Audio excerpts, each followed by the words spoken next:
Well, I'd love to see some baseball this summer. What in the heck's happening right now, Jason? As you and I are hearing how the NBA's going to move forward, and the NHL has at least a plan on what it would look like when they can figure out the where and when, and the NFL is ready to roll. The question is how. Baseball is so far afield from that. Where is everything right now on that front? Well, I mean, the vibe I'm getting right now is they're determined to play. And if that means there's no deal, then Rob Manfred will just announce a schedule. I don't know if it'll be 50 games, 52 games, 54 games, 48 games, whatever it is. They'll announce a schedule. They'll announce players should report June, whatever it is. We'll start playing July, whatever it is. That's going to be the deal. All players must report. And look, that's not a good way to go about this. But if that's what it takes, I'm more convinced than ever that that's what would happen, is they would just require players to play, and they wouldn't have a lot of choice. So where do things stand right now, then? In terms of negotiations? Yes, sir. Well, we've seen this movie a million times. I'm tired of watching it, but they're nowhere really. March 26th, they came into agreement. 2.5 months later, and they can no longer agree on what they agreed on, and that just sums up the state of labor relationship in baseball. You've got this situation where owners are saying, we're going to lose millions and millions and millions of dollars, even if we play, if there are no fans in the stands. And you have the union saying, we don't believe that. You're going to have to prove it. Well, they're not going to prove it.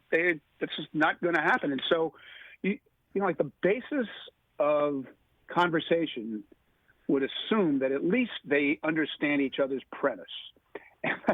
That's not even happening.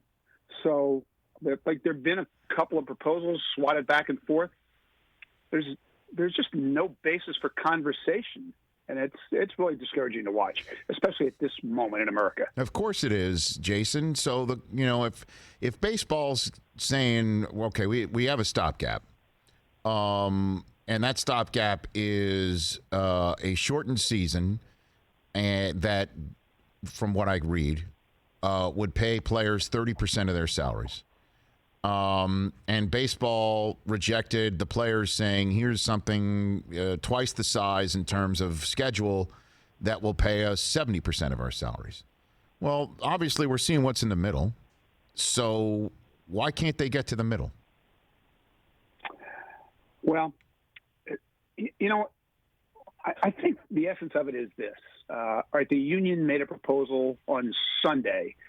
I think they knew that the economics would be rejected by Major League Baseball, but there were definitely elements in that proposal that were worth talking about.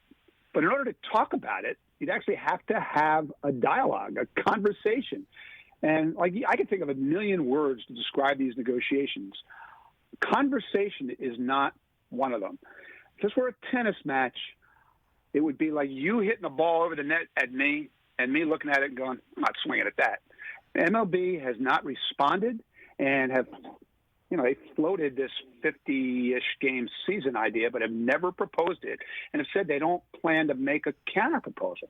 That's where we are. I mean, I think ultimately baseball is going to have to make another proposal at some point, but I can't explain to you why they've wasted another week. Because I look at my calendar, July 4th is 4 weeks from tomorrow.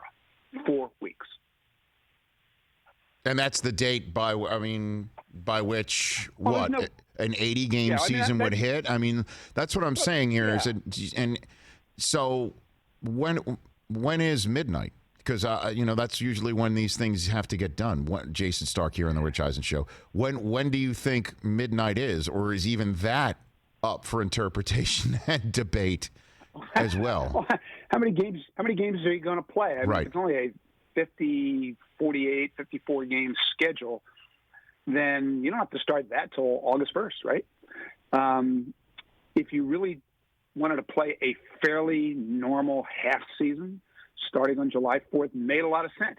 It was never a firm date, but it was a great date to aspire to because you would have the stage to yourself for 3 weeks.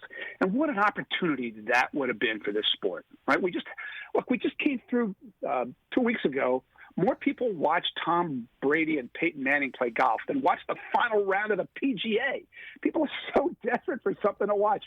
Baseball could have been the only sport playing for 3 weeks. But now they're about out of time to do that. Like, I'm hearing July 15th now, but who knows? You should just start doing the math, Rich. 3 weeks spring training, okay, subtract 3 weeks from July the 4th. Then players need time to travel, so that's going to be more time. These teams are going to need time to get their facilities up to these health and safety protocols. That's more time. Players, after they report, would have to be tested and then isolated for a period of time. I mean, like, they would have to have a deal done by happy hour, in order to play on July 4th, or else you're looking at a different scenario. But there's not going to be a deal until they actually start talking. Hey, you watched all the way to the end. Thanks for that. Watch more right here.